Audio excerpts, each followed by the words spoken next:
Assalamualaikum warahmatullahi wabarakatuh. Perkenalkan kami dari kelompok 3. Di sini kami akan menjelaskan tentang mata kuliah biomedik mengenai homeostasis.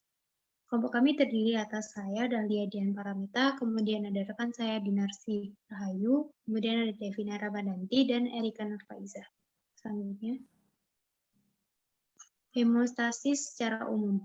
Hemostasis merujuk pada ketahanan atau mekanisme pengaturan anggota yang terkait kesetimbangan dinamis dalam badan organisme yang konstan.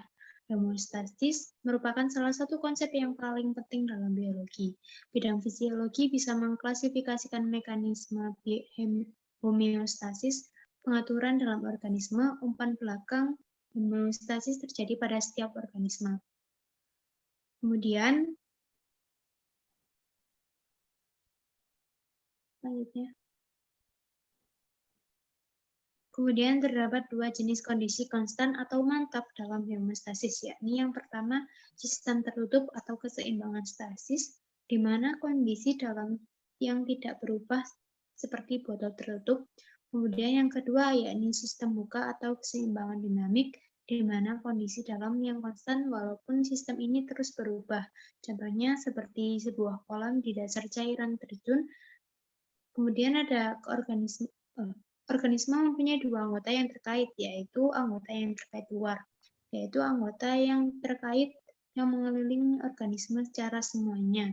Organisme akan hidup berkumpul menjadi kelompok dengan organisme-organisme biotik dan objek-objek yang mati atau abiotik. Anggota yang terkait dalam yaitu anggota yang terkait dinamis dalam badan manusia yang terdiri dari fluida yang mengelilingi komunitas sel-sel yang membentuk badan.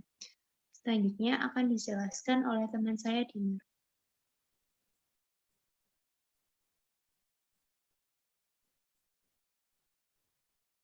Selanjutnya, mekanisme homeostasis pada suhu tubuh.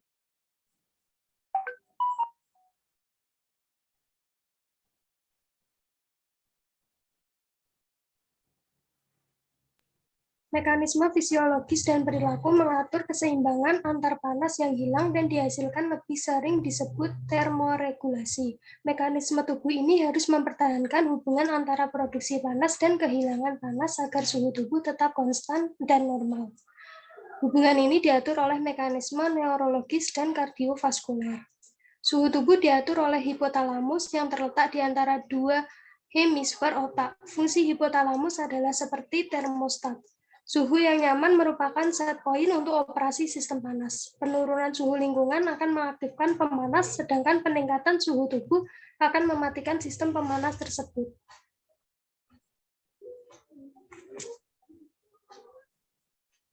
Selanjutnya, hipotalamus mendeteksi perubahan kecil pada suhu tubuh. Hipotalamus anterior mengatur kehilangan panas, sedangkan hipotalamus posterior mengatur produksi panas.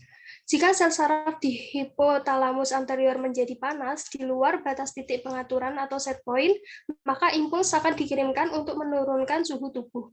Jika hipotalamus mendeteksi adanya penurunan suhu tubuh di bawah titik pengaturan, tubuh akan memulai mekanisme konversi panas, yaitu dengan cara vasokonstriksi untuk mengurangi aliran darah ke kulit dan ekstremitas. Produksi panas distimulasi melalui kontraksi otot volunteer dan otot yang menggigil. Bila vasokonstriksi tidak efektif, maka akan timbul gerakan menggigil.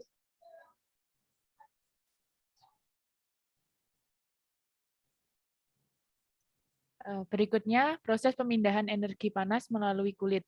Yang pertama, konduksi. Konduksi adalah pemaparan panas dari suatu objek yang suhunya lebih tinggi ke objek lain dengan jalan kontak langsung. Panas yang dibuang dengan cara konduksi ini yaitu dari permukaan tubuh ke objek lain. Yang kedua, konveksi. Konveksi adalah pergerakan udara dalam jumlah kecil. Konveksi hampir selalu terjadi di sekitar tubuh dikarenakan oleh kecenderungan udara yang dekat dengan kulit bergerak ke atas sewaktu udara tersebut dipanasi. Yang ketiga, radiasi. Radiasi adalah pemindahan panas melalui radiasi elektromagnetik inframerah dari suatu benda yang lain dengan suhu yang berbeda tanpa mengalami kontak kedua benda tersebut. Yang keempat, evaporasi. Evaporasi adalah pengalihan panas dari bentuk cair menjadi uap. Manusia kehilangan sekitar 9 kali 10 kalori per gram melalui penguapan paru-paru.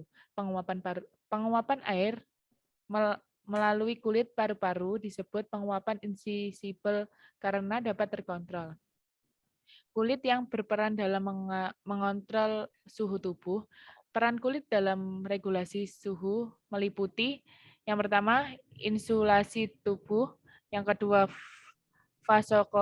vasokonstriksi, yang ketiga, sensasi suhu.